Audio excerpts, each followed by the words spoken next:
Technology और democracy, ये दोनों जो इंटरसेक्शन है, इसको कैसे नेविगेट करेंगे आगे जाके? क्योंकि हम लोग, आप डीप फेक के बारे में बात कर रहे हो, आप एआई के बारे में बात कर रहे हो, और इतना ज्यादा खतरा है और पॉजिटिव्स भी हैं। पर डेमोक्रेसी के साथ आपको लगता है कि टेक्नोलॉजी आगे बढ़ते हुए इसमें कोई चैलेंजेस रहेंगे? चैलेंजेस अक्सर कुछ दिनों के चैलेंजेस होते हैं, उसके बाद एक तरह की लेवल प्लेइंग फील्ड भी बनती है साथ साथ। जैसे मैं एग्जांपल दूं, एक इलेक्शन, 2 इलेक्शन तक ऐसा हुआ कि बीजेपी की एज थी टेक्नोलॉजी में, लेकिन 2024 के इलेक्शन में वो एज खत्म हो गई, क्योंकि बाकी सब पार्टीज भी उसी तरह थे, उसी तरह उनको पता था कि किस चीज को कैसे ट्रेंड कराना है, कैसे व्यूअरशिप लेनी है, कैसे क्या करना है। बल्कि यहां तक हो गया कि कैसे इन्फ्लुएंसर का यूज करना है, और यहां तक हो गया कि कांग्रेस के इन्फ्लुएंसर इस बार बीजेपी के इन्फ्लुएंसर पर हावी होते दिखाई दिए। तो एक समय के बाद जब टेक्नोलॉजी आती है तो वो लेवल प्लेइंग फील्ड आ जाती है। होता क्या है कि जब आप पहली बार किसी टेक्नोलॉजी का यूज करते हैं या किसी मेथड का यूज करते हैं पॉलिटिक्स में, तो दरअसल आप उस मेथड का यूज नहीं कर रहे होते, उसे आप पॉलिटिक्स में इंट्रोड्यूस भी कर रहे होते हैं। और एक बार जब वो इंट्रोड्यूस हो गया तो सब उसको अपना लेते हैं। भाई, राजीव गांधी ने एडवर्टाइजिंग एजेंसी को पहली बार इंट्रोड्यूस किया इंडियन पॉलिटिक्स में, उसके बाद कोई सोच भी नहीं सकता था कि इसके बिना पॉलिटिकल कैंपेन चलेगा, सबने यूज करना शुरू कर दिया।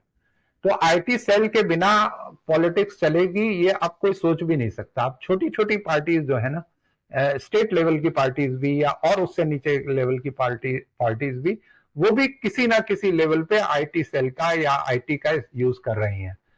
तो ये लेवल प्लेइंग फील्ड बन जाती है। लेकिन क्या होता है कि कुछ चीजें, कुछ स्टैंडर्ड लगातार गिरते जाते हैं, इनको कैसे संभालना है ये सोचना होगा। ये थोड़ा डिफिकल्ट चीज है कि फेक न्यूज अगर बढ़ती चली जा रही है, लगातार बढ़ती चली जा रही है, इसको कैसे खत्म करना है ये सोचना होगा। ये प्रॉब्लम है। बाकी तो टेक्नोलॉजी को तो सब पॉलिटिशियन धीरे धीरे, सब पॉलिटिकल फोर्सेस समझ जाती हैं कि उसको कैसे यूज करना है, उसका कैसे उसको जो है फील्ड पे लागू करना है। डेफिनेटली बीजेपी है जिसने किया है, और अभी तक एज जो है बीजेपी के पास है। एक लेवल पे आम आदमी पार्टी के पास है, बीजेपी के पास है। 2024 के इलेक्शन में कुछ चीजें हुई हैं जो बता रही हैं कि बदल रहा है। जैसे सोशल मीडिया इन्फ्लुएंसर का यूज जो है, अब जो अगर आप बीजेपी के इन्फ्लुएंसर को देखें तो उनकी व्यूअरशिप कम है, या जैसे जो, अब वो हम कह नहीं सकते, इन्फ्लुएंसर के बारे में ये कह नहीं सकते कि उनके वो पार्टी को बिलोंग करते हैं या पार्टी से उनका जुड़ाव है। बस उनके आप रुख को देखकर, उनके रुझान को देखकर, उनकी स्टाइल को देखकर समझ सकते हैं कि आप ये किसे सपोर्ट कर रहे हैं। तो जैसे पहली बार ऐसा हुआ कि ध्रुव राठी, बहुत नाम आजकल चलता है, Dhruv Rathee video, political video लगाते थे और 24 आवर में उनकी